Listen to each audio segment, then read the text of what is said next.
This is TechCrunch.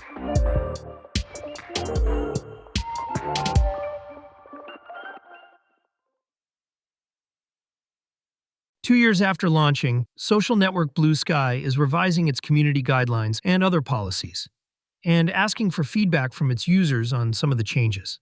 The startup, a competitor to X, Meta's Threads, and open networks like Mastodon, says its new policies are meant to offer improved clarity and more detail around its user safety procedures and the appeals process.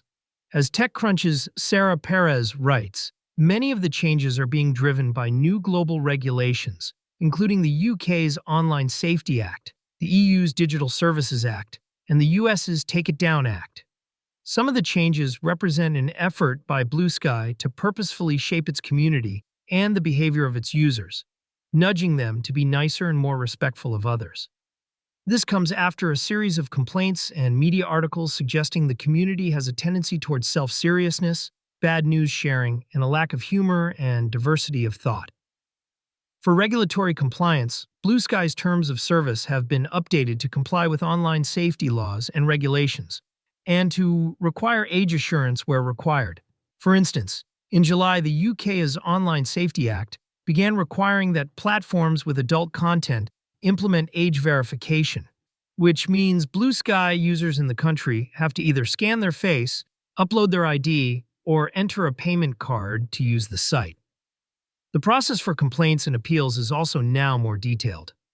One notable update references an informal dispute resolution process, where Bluesky agrees to talk on the phone with a user about their dispute before any formal dispute process takes place. Bluesky noted, "We think most disputes can be resolved informally." That's quite different from what's taking place at larger social networks, like Facebook and Instagram, where users are being banned without any understanding of what they did wrong and no way to get in touch with the company to complain. Bluesky also says it will allow users to resolve certain claims of harm in court instead of through arbitration.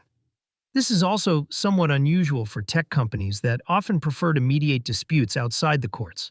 However, Bluesky users may be more interested in the proposed changes to the community guidelines, which they're invited to offer feedback about. The changes go into effect October 15th after the feedback period completes. These revised guidelines are organized around four principles: safety first, respect others, be authentic, and follow the rules.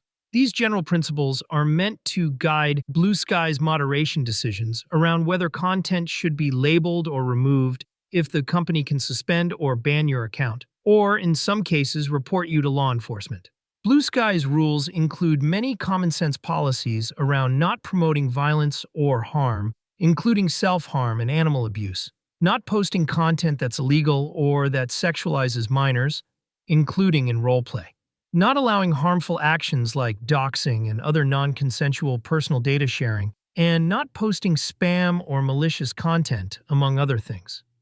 It carves out provisions for journalism, parody, and satire. For instance, journalists engaged in factual reporting can post about criminal acts and violence, mental health, online safety, and other topics, like warnings of online viral challenges that may be harmful.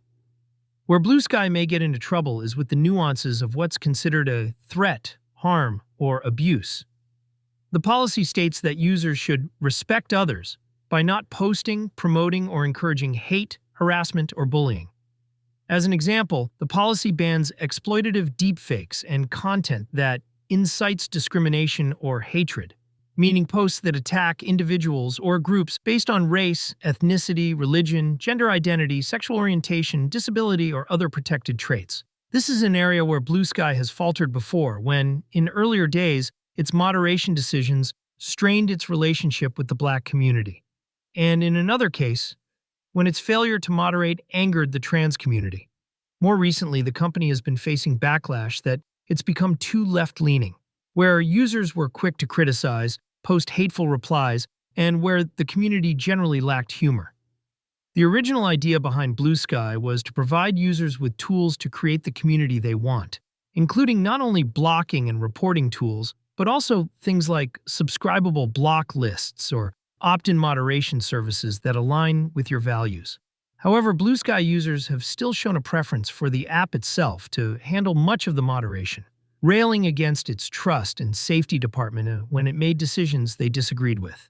In addition, Bluesky's privacy policy and copyright policy were also rewritten to comply with global laws around user rights, data transfer, retention and deletion, takedown procedures, transparency reporting, and more. These both go into effect on September 15th, and there is no feedback period for either.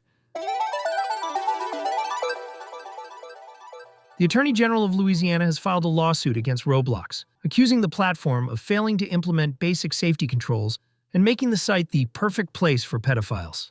TechCrunch's Aisha Malik wrote that the lawsuit filed on Thursday alleges that Roblox has and continues to facilitate the distribution of child sexual abuse material and the sexual exploitation of Louisiana's children.